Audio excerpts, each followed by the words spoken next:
Ini jangan kalian bikin istilah berikutnya bangsat dalam tubuh saya. Bukan hanya mengalir darah Rasulullah.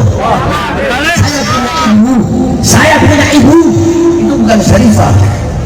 Saya punya ibu, darahnya adalah suku Batu, ada darah suku Buton, ada darah Minahasa, ada darah Flores. Saya punya abah, punya nenek, itu ada darah Ternate. Saya punya abah, punya kakek, punya ibu, itu ada darah Sangir Menganiku. Jadi ada 7 darah Indonesia. Dalam kesempatan ini setelah bersyukur kepada Allah bersama dengan salawat salam untuk Nabi Muhammad SAW, saya ingin mengingatkan bahaya mengakui dalam dirinya mengalir darah Rasulullah. Jika ada seseorang mengakui bahwa dalam dirinya mengalir darah Rasulullah, itu ada sesuatu yang bahaya pada diri orang tersebut. Mengapa? Ini adalah prinsip ideologis ajaran Imam Maksum. Dan orang yang berkata demikian ini secara psikis, dia tidak punya malu. Kalau di Jawa, orang itu malu kalau mengungkapkan sesuatu yang bukan haknya. Rasa nggak enak, rasa ewuh pekewuh, ada beban psikis. Mengatakan sesuatu tidak jelas kepemilikannya, baik dari segi data atau asal-usul yang menjadi bukti keabsahan sebagai hak seseorang itu, bagi orang Jawa itu malu. Karena kalau ada orang mengatakan bahwa dalam dirinya mengalir darah Rasulullah dan dia nggak tahu menahu asal-usul itu, sejarah itu, bukti-bukti yang ada, hanya berdasarkan katanya, apalagi informasi pengakuan itu jauh dari panggang semangat dalam tanda kutip pihak tetangga yang lebih layak sebenarnya untuk ngaku seperti itu dari beberapa aspek, baik dari aspek etik maupun aspek moral, aspek keilmuan, kewibawaan, bahkan aspek keberlanjutan perjuangan. Harusnya malu orang mengatakan gitu. Ada orang yang dari turun-temurun itu putranya kiai yang mengelola pesantren dan menghasilkan banyak santri, pun tidak mau mengaku dalam dirinya mengalir darah Rasulullah, dan tidak pernah terucap itu. Tiba-tiba ada orang dari lingkungan yang justru kontrari salah, ucapannya kontrari salah, asal-usulnya dari keluarga yang kontrari salah,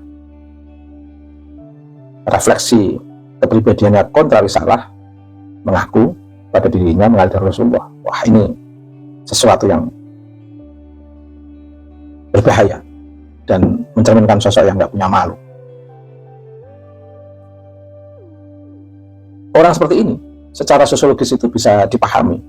Dia ingin mengambil sesuatu dari ruang publik ini untuk keuntungannya sendiri. Pemaksaan atas pengakuannya itu untuk dipercaya masyarakat itu kan artinya ingin mendominasi. Nilai keberagamaan itu harus bersumber dari dia yang maksum, bukan dari mereka yang punya ilmu. Ini kan bahaya. Anggapan seperti ini biasanya dipatok dengan kalimat-kalimat yang menggunakan prinsip ideologis yang menjadi ajaran Imam Maksum tadi itu. Mengaku dalam dirinya mengalir darah Rasulullah. Itu seperti kos sosial yang ingin dijadikan sebagai legitimasi untuk menghegemoni ruang publik. Kebenaran apapun ruang publik akan di bawah standar ukuran dia, sehingga semuanya akan terfokus pada kemuliaan orang yang menanam prinsip ideologis yang diajarkan Imam Maksum ini tadi. Secara filosofis orang seperti ini itu tidak memiliki eksistensi dalam konteks keseimbangan psikologisnya. Semuanya berjalan, baik spirit rohaniahnya itu beriringan dengan rasa empati simpati hatinya terhadap keutamaan dan kebenaran, didukung dengan kesadaran nalarnya yang kuat untuk bisa membedakan antara yang baik dan yang buruk, didukung dengan kehendaknya yang sudah stabil, mutmainnah. Inilah orang yang memiliki keseimbangan psikologis, dan ini sebenarnya yang bisa menggambarkan tentang cermin seseorang, bahwa orang yang punya keseimbangan psikologis ini itu sebenarnya sudah punya eksistensi yang luar biasa. Tapi orang-orang yang punya eksistensi seperti ini itu biasanya tidak ingin menjadikan sistem doktrin seperti prinsip ideologis yang diajarkan Imam Maksum tadi itu sebagai sebuah legitimasi. Dia akan melegitimasi dalam kehidupan, di tengah kehidupan umat manusia ini dengan eksistensinya yang penuh dengan keseimbangan psikologis tadi sebagai cermin dasar manusia, dalam tanda kutip manusia yang sempurna, insan kamil.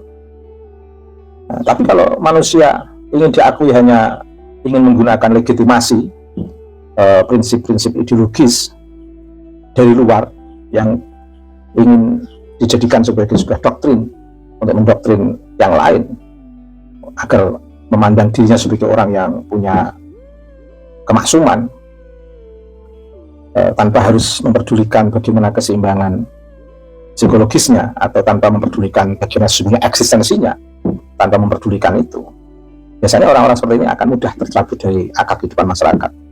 Sekali dua kali aman, tapi untuk seterusnya akan menjadi bahan gunjingan. Paling tidak sampai 100 tahun kisah ajaran prinsip ideologis Imam Maksum ini akan terbongkar, dan ketika ini dijadikan sebagai legitimasi oleh seseorang untuk mendongkrak kemuliaan dirinya, nanti pada akhirnya orang ini akan menjadi tertawaan orang banyak. Karena kemuliaan seseorang itu bukan karena doktrin prinsip ideologis yang ditanamkan ke pihak-pihak yang lain, tapi kemuliaan seseorang itu akan dilihat dari keseimbangan psikologis, bagaimana kekuatan spirit dia menjalani hidup relasinya dengan Allah, bagaimana kekuatan empati-simpati dia dengan yang lain secara tulus dari hati, bagaimana kekuatan nalar dia dalam membedakan yang baik dan yang buruk, dan bagaimana kekuatan kehendak dia secara stabil, tidak goyah, tahu titik kebenaran, titik keutamaan, tahu bagaimana harus bersikap secara elegan, secara manusiawi, penuh keadilan dan kesetaraan. Ini orang-orang yang mulia. Secara antropologis, orang yang menanamkan prinsip ideologis dari ajaran Imam Maksum dengan ungkapan seperti itu tadi, mengaku bahwa dalam dirinya mengalir dengan Rasulullah, itu dia akan tercerabut dari akar antropologisnya. Karena dia tercerabut dari akar antropologis, sebuah kehidupan dia itu hidupnya nggak akan kayak hidup di langit itu. Akhirnya pindah dari tempat ke tempat, kayak hidup ini nggak mengakar, nggak punya jalinan relasi antropologis antar kehidupan manusia. Hidupnya selalu tercabut dari akar kehidupan yang nyata. Dia hanya berada dalam alam halusinasi, alam ilusi, yang ada dalam otak dia hanya mimpi-mimpi sebagai keturunan orang mulia, sebagai orang mulia, atau merendahkan yang lain. Susah pola hidup yang digeret, disetting dengan suasana yang hanya imajinatif dan halusinatif itu. Ingin enak tapi tidak mau bekerja, ingin nampak seperti orang pintar tapi tidak mau belajar. Ketika pun mau belajar, belajarnya terkondisikan oleh lingkungan yang imajinatif itu, sehingga sepintar apapun tetap imajinatif. Ini kan repot.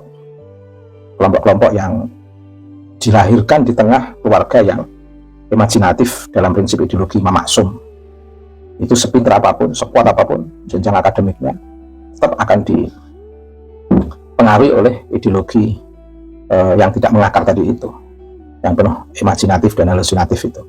Ngawang, dia seperti orang yang terasing, orang yang memaksakan diri di tengah lingkungannya, memaksa untuk diakui publik sebagai orang mulia, keturunan orang mulia, dan menciptakan kelas di tengah kehidupan sosial, tapi dirinya nggak mulia dan nggak pantas mengaku sebagai keturunan orang mulia. Sikap kemuliaan dalam dirinya nggak nampak di situ. Hidup di tengah publik itu suasana kayak dalam suasana ketakutan.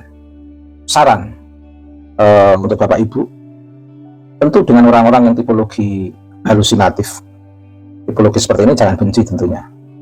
Ya. Tapi juga harus waspada, jangan sampai kita terkelabui, tertipu, terkooptasi, terdoktrinasi, jatuh dalam prinsip ideologi yang diajarkan oleh Imam Maksum ini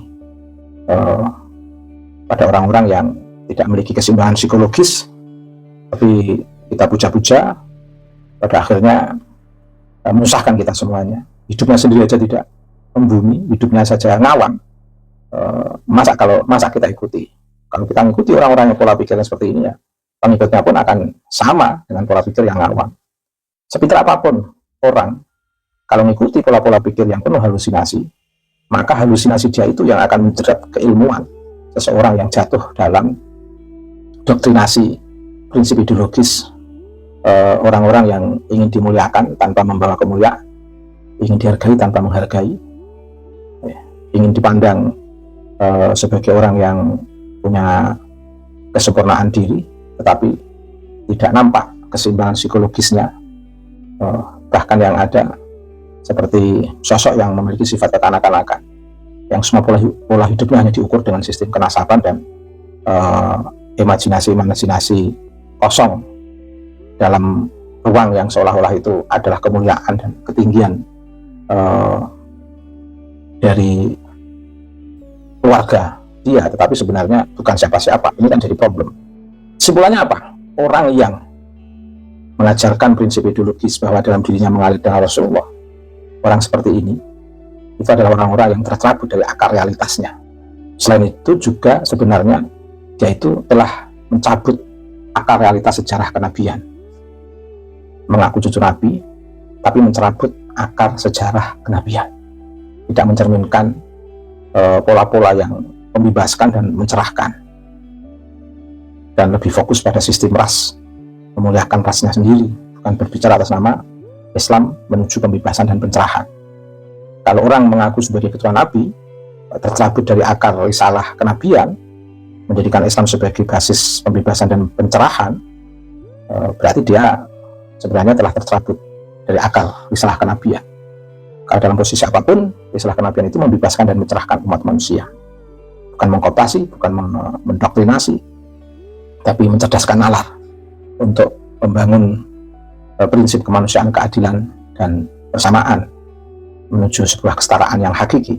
Orang yang menerapkan prinsip ideologi sebagaimana diajarkan oleh Imam Maksum itu, selain tercabut dari akar realitas sosial maupun akar realitas sejarah kenabian, dia juga sebenarnya secara terbuka, terang-terangan ingin menjarah hasanah risalah kenabian dalam genggaman dia.